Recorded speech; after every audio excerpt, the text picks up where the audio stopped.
You hear about it on the news. Keep your head down, run, go!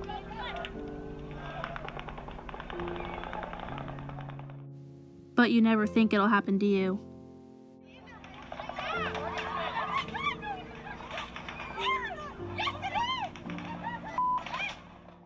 The world grieves for a couple weeks and offers prayers for those affected, and then it's forgotten.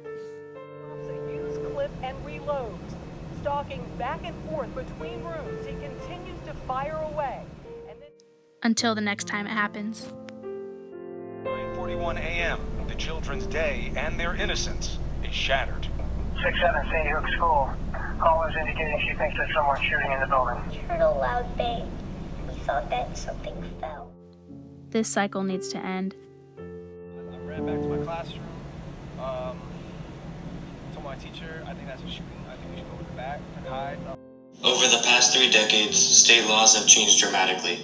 In that time, many states have weakened their laws to permit more and more people to carry guns in public places.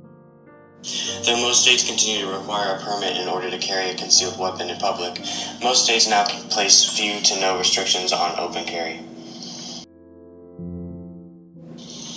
California, Florida, and Illinois prohibit people from openly carrying firearms in public. New York and South Carolina prohibit openly carrying handguns but not long guns. Massachusetts, Minnesota, and New Jersey prohibit openly carrying long guns but not handguns. In the remaining states, people are allowed to openly carry firearms, although some states require a permit or license to do so. Some of the new gun laws coming to California this year. You can't buy automatic rifles anymore. You can still own them, but you'll have to register the ones that you do have. Background checks will not start until July of 2019. There are no limits on ammo quantity. In Australia, 20 years ago, when a mass shooting occurred in a gift shop in Port Arthur, 35 people were killed in about 30 minutes. It was the worst mass shooting by one person in Australia's history. Less than 2 weeks later, Australia's then Prime Minister John Howard announced a sweeping package of gun reforms. Howard proposed each state and territory should introduce and enforce a firearm licensing and registration system, which required people to have a genuine reason for having a firearm. Howard also introduced a national gun buyback policy for all weapons that did not comply, which led to the buying and melting down of more than 650,000 firearms. Incredibly, there have been no mass shootings in the 20 years since Port Arthur.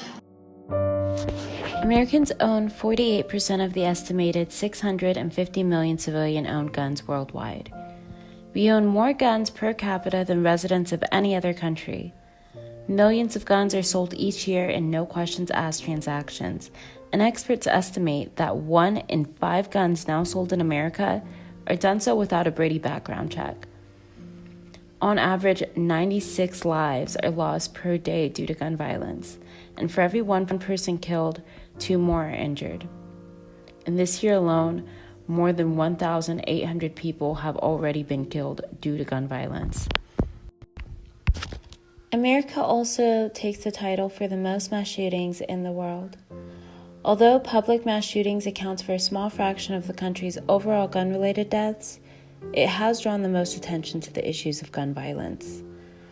The United States makes up less than 5% of the world's population, and yet we hold 31% of global mass shooters. Within this year alone, there has been 83 mass shootings. Of the 30 deadliest shootings in the United States dating back to 1949, 18 have occurred within the last 10 years. The Las Vegas attack in 2017 was the deadliest shooting of modern U.S. history. It resulted in 58 deaths and 489 injuries. On the contrary to many Americans' beliefs that guns provide protection and safety, research shows otherwise. In fact, states with higher amounts of gun ownership have exponentially higher amounts of gun-related homicides. You always hear about these mass shootings on the news, but you really never think it'll affect you. And this is how I felt until October 1st of this last year. This past October, I was at Route 91 in Las Vegas when the mass shooting occurred at the country festival. I was there with my younger sister, who's only 18. I was there with my best friend and my cousin, who's my age, and my aunt and uncle. The day of the shooting was the last day of the festival, and I just remember Jason Aldean was on stage. He was a performer we'd been looking forward to watching the entire festival.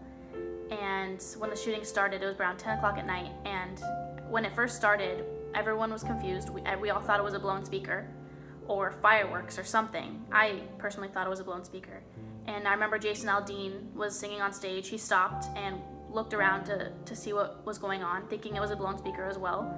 And he went back to singing, and then it had stopped for a second, and then it continued. And when it started up the second time, that's when everyone knew.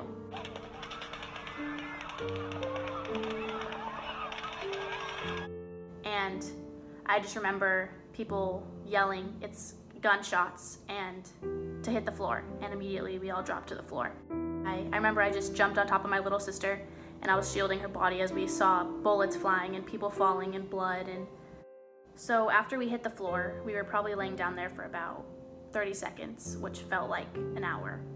And I recognized a pause in the gunfire, and that's when I knew that we had to get up and get away. And so I grabbed my sister's hand, and I looked at my cousin and my best friend, and I said, "We need to go." And so that's when we got up and we started running. As we were running, the thought that was going through my mind was, there's no way this is happening. This has to be a mistake. Somebody must have thought it was gunfire and started chaos, but it's a mistake. It has to be a mistake. But it wasn't until I saw bodies on the ground bleeding and people holding body parts with blood all over them that I realized this is serious. We made it over to the parking lot after trampling over a fence, and I remember getting in a car, a random car. We didn't know, it just looked half empty. We didn't know the person who was driving. So the four of us piled in and just told the driver, "Drive, just get us out of here." And we tried, but with so many people running around, so much chaos, we couldn't even make it out of the parking lot. So we actually had to get up and get out of the car, and that's when we started running. And we ran probably for about a mile or so, and we made it to a apartment complex. And right as we were passing the complex, one of the people who was staying there opened the gate for us, and just a ton of people flooded into the complex. And I remember we ran past one of the doors, and all of a sudden one of the doors opened, and the person who was inside the apartment grabbed my best friend and pulled her in, and that's how we made it into safety. The four of us piled into this apartment, and the apartment probably had about 40 people in there, and we were all just sitting in silence, terrified, not knowing what was going on, hadn't hit the news yet. We hoped that now that we were in the apartment that we were safe, but we still didn't know. We didn't know where the shooters were. We didn't know how many shooters there were. We didn't know if there was one shooter up high in a hotel room somewhere. It didn't seem like that. It seemed like that there were multiple shooters, and we didn't know what was going on. At this point, we were finally able to get in touch with my aunt and uncle, who couldn't make it to the concert that day because my aunt wasn't feeling well, so they were thankfully back in the hotel room. They were doing everything in their power to get to us, to try to come pick us up, but at this point it was unsafe still, so the valet actually wouldn't even let them get their car out of the parking lot. So they were stuck, hopeless, unable to get a hold of us. At this point, we still didn't know what was going on. We were still in the dark, and about an hour after that, we were able to turn the news on. We kept it on mute just to stay quiet, and we saw the mortality rate rising, and 2 dead, 4 dead, and then it got up to 58 dead. Before this happened, I guess I was naive to the violence that goes on in this world. I mean, I knew about it. I've seen it on the news, I've heard about it, but you just never think it's gonna affect you or your family, and let alone gun violence. I live in Huntington Beach. I live in a safe neighborhood. I never thought I would ever be faced with something this traumatic. But in our world today, it's just something that unfortunately we have to be prepared for, but this cycle needs to end.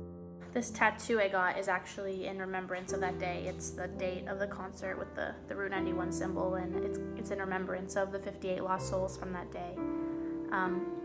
This day is going to affect my family and I for the rest of our lives, and unfortunately these mass shootings are going to continue to happen, and the people who are going to be affected by them have no idea that it's coming, unfortunately, like I didn't, and something needs to be done to end this cycle.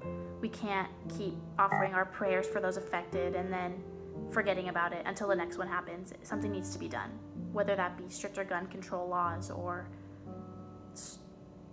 background checks on being able to buy guns, whatever it may be, the cycle needs to end.